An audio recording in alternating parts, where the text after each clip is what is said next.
Hey, Halfmilesniper here. We're back in the garage working on the soulless build again today.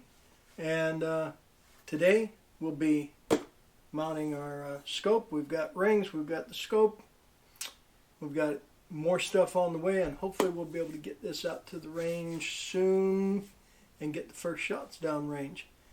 So, we'll bring you back in a second. Until then, y'all sit back, kick your feet up, enjoy the ride. Landing the pretty level.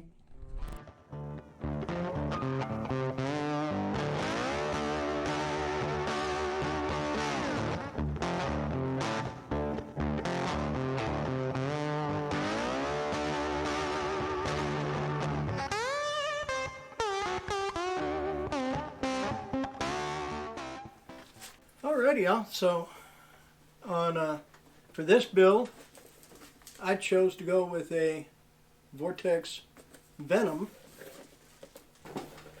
Vortex Venom 5x25, a first focal plane scope, and it's a 34mm body, so we have some 34mm rings. Now, most of the time I prefer to use LaRue mounts with quick disconnect, because I have that, with those mounts I have that ability to move my scope to a different rifle or take my scope off my rifle, return it to my rifle, and it'll hold zero. Unfortunately, none of my spare LaRue mounts were 34mm. So I chose to go with the Vortex mounts, and I think they'll work out fine for this build here. In a little bit we'll set the ring bases. We'll get the scope set into the base. Off camera I'll probably adjust my eye relief, get it set where I want it, and then we'll torque everything down and mount our throw lever and our level. Right now the rifle is sitting level side to side. Yes, it's a little nose down right now, but it is level side to side. Give me a minute and we will take a look inside the Vortex Venom box and talk about the scope. So let's get this box opened up and take a look inside. Looking inside, we've got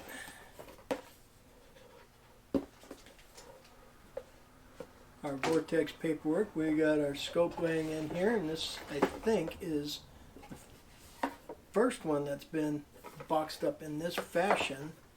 It's got like double end flaps and everything secured in.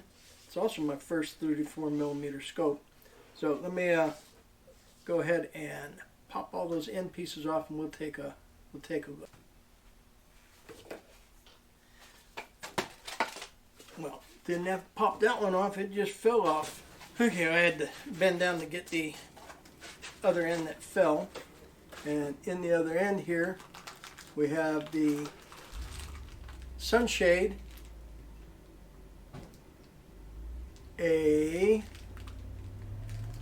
zero stop ring, I believe that's what that is, a throw lever, and a little Allen wrench for the turrets, I believe. Very nice.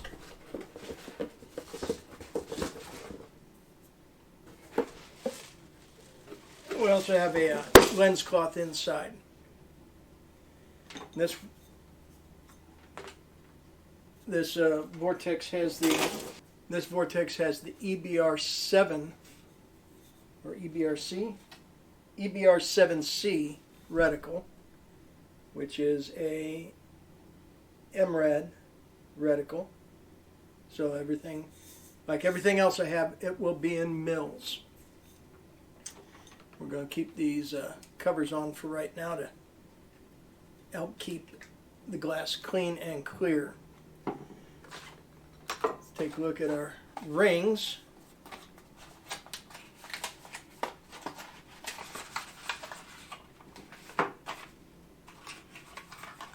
Nothing else in the box. I went with the, well, there's something else in here. What is it?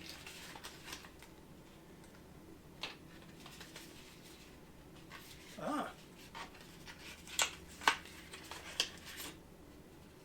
The correct size torque wrench came with these rings. Very good. I will be using my fat wrench to torque the rings down properly, which the base will be mounting to, I think it's 30-inch to the, lock it down to the rail, and 18 inch-pounds for the scope body. In fact, I just noticed this as I was cracking those loose. It tells you right here on the scope, on the rings itself, 18 inch-pounds for the body, but it doesn't say what. Oh, it says 30 inch-pounds for the foot. It tells you right on the rings what you need to be setting to. You definitely don't want to over torque your rings, because you can crush the tube. So give me a minute to get the rings set on the receiver, and I'll bring you all back in a moment. Okay, I'm going to, I've got the bases set on here about where I think I want them, and I'm going to pull it slightly forward as I just snug these base screws up. Okay, they're not tight, but they're not loose. So I can come that far forward or that far back and not be in contact with either base. Very good. One of the things I did, I don't know if it's absolutely necessary with the Vortex rings, but it's always a good practice. So like with my LaRue rings, since the way they're machined together, when I separate the cap from the base, I make sure to set it down in the same orientation I removed it from, and in a different place than I put the other one. That way there, when I set this cap on this base, they're back in the same place where they started their life together. Just in case, if the way they're machined, that they're machined as a pair, they remain as a pair. So let me go ahead and loosely put these caps on so I can then check my eye relief, and I will bring you all back once we have that done and we get things torqued up. Not get things torqued up, we will get things torqued up. Well, after a brief delay, I had to run to the store because I did not have a T25 Torx bit. Fortunately, my local store did. And I also took the opportunity to check my eye relief. I have a dot out on the back fence that's probably about 10 yards out. Checked my eye relief. I think I have it where I want it. Got very lucky. When I bore sight it real quick, the scope was just a little high and right. So I think we're going to be close enough to get that first shot on paper at probably like 50 yards if I go to my home range. Otherwise, I will have to go down probably half a mil and half a mil left to zero it, but I'll recheck that. But now we'll be able to torque the base to the receiver to 30 inch-pounds. So let me dial this up to 30.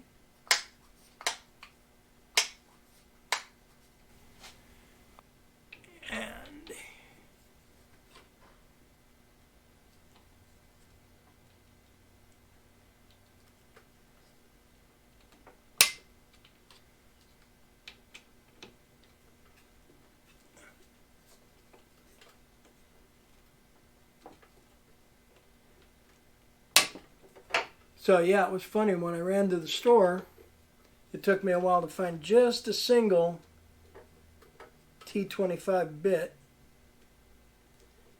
They had one that was in a kit with an electronic inch-pound torque wrench, but yeah, I wasn't going to pay $70 for a T25 bit that I needed.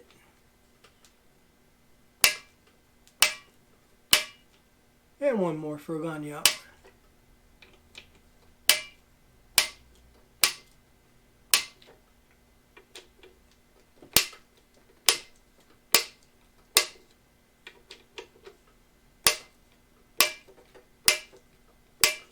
Sweet. Those are set. I'm going to dial this back down to 18 and give me a minute to cross-check and make sure that I have my ring halves evenly centered before I snug them down. We've got the rings evened up. I got them torqued to 18 inch-pounds. What I need to decide is, do I want to run my sunshade, which is something I usually do, or is that sunshade going to be a little too much? I don't think it will be. I bet.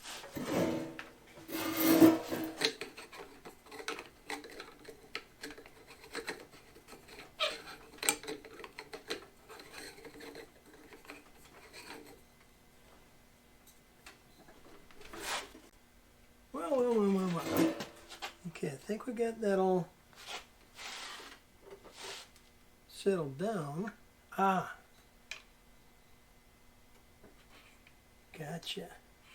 So the tool that came with it unscrews the top of the turret,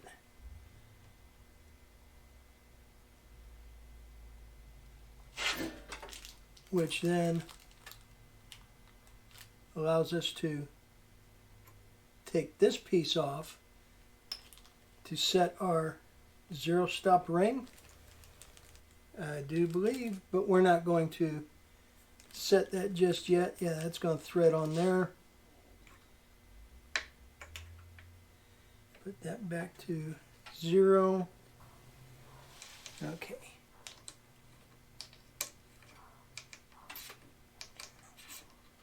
We'll see if that's an easier setup than what the other one was.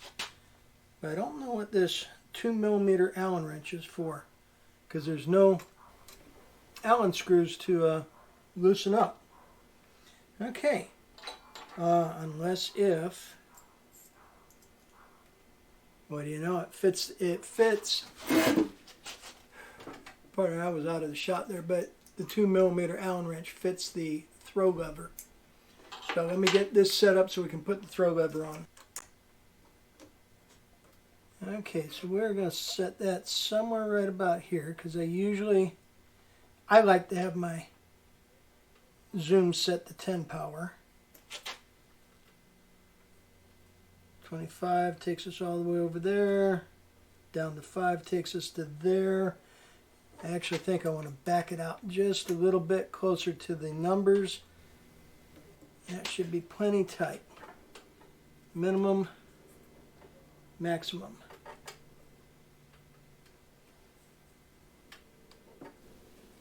Okay.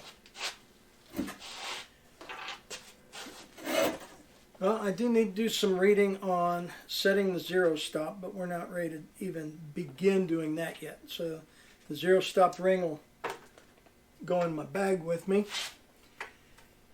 and we will set it eventually. Oh, wow. The only thing I'm not sure of is I cannot get my sunshade mounted. I thought I had to take this outer ring off, but it's on there tight, and this should just thread right in, but it's not. So unless if there's something wrong, I have to look into that. I have to see if others have had an issue with that. Because if I can, I would really like to. Oh, I want to mount my level here real quick. Okay, the gun's sitting level and the level's sitting level. I kind of had to do a little restart in that the level, you booger, the level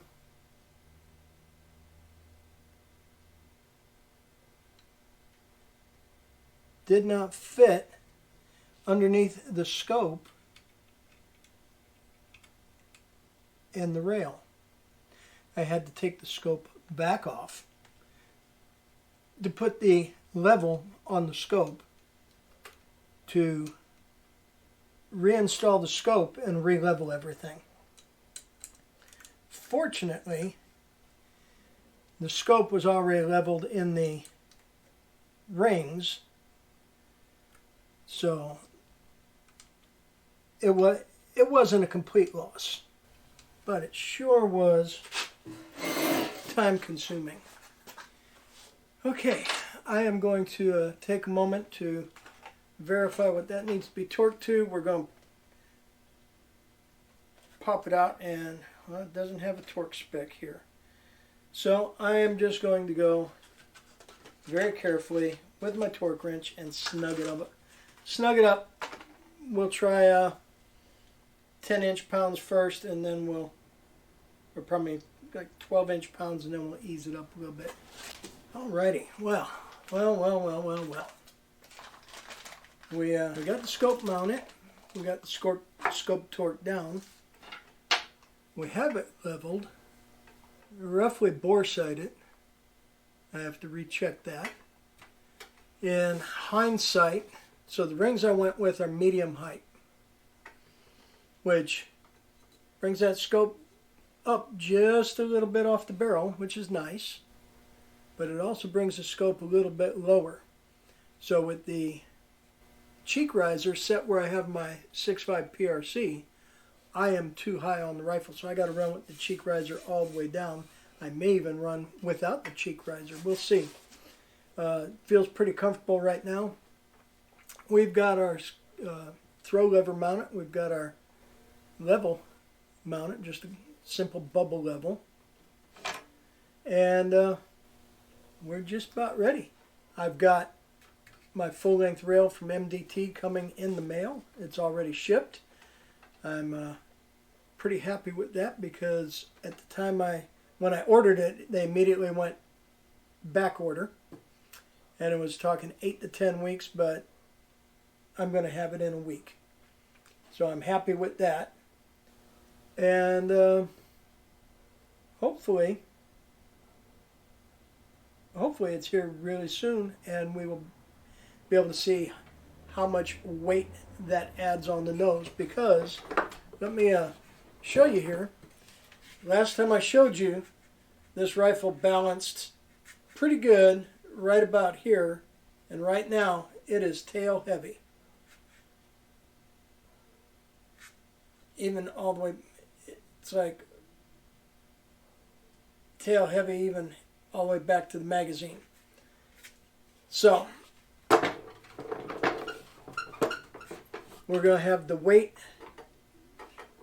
of the full-length rail, which may or may not be enough to even out the rifle.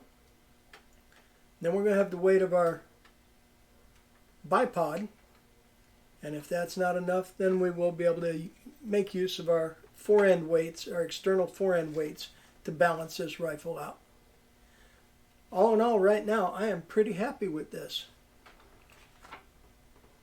And you know what? The downside to the sunshade is I wouldn't be able to use the scope cover.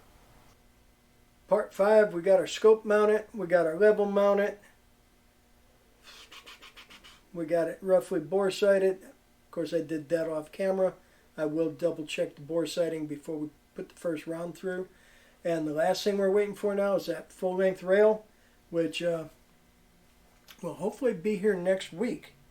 And hopefully I can get the first shots through this before New Year's. That's my goal. It's the weekend before Christmas right now, so there's a very real possibility that we may be able to take those first shots before New Year's. Okay, well, I've got all my extra pieces here, which were my Allen wrench for the throw lever, the screwdriver for the caps, my zero stop ring, which I do need to read the book on how to set that up so I know what I'm doing when I go to do it, and a pair of extra screws for the rings. They appear to be both either for the foot or for the ring portion. Maybe they expect we're going to lose one. I don't know. But rifle is definitely coming together. I cannot wait to shoot this. And I can't wait to bring you all along to see it get shot. So, with all that being said, Halfmilesniper reminding you, as always, stay strapped or get clapped. It's getting even crazier out there. And if you listen to some of the news reports, depending on what news report you listen to, there may or may not be something happening in the country here in the next month. So be prepared. Always be prepared. Carry everywhere. Get a CCW if you need one. If you're in a constitutional carry state, no reason not to be carrying.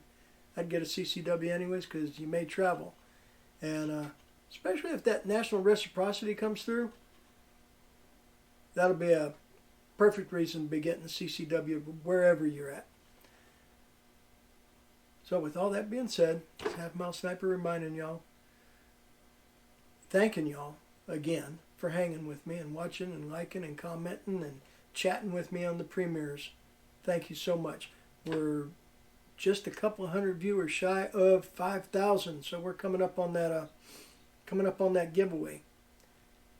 Tell your friends. Let's get a few more people subscribed.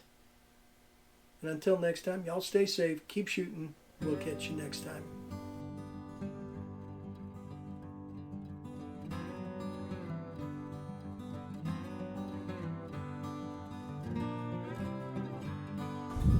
Send it.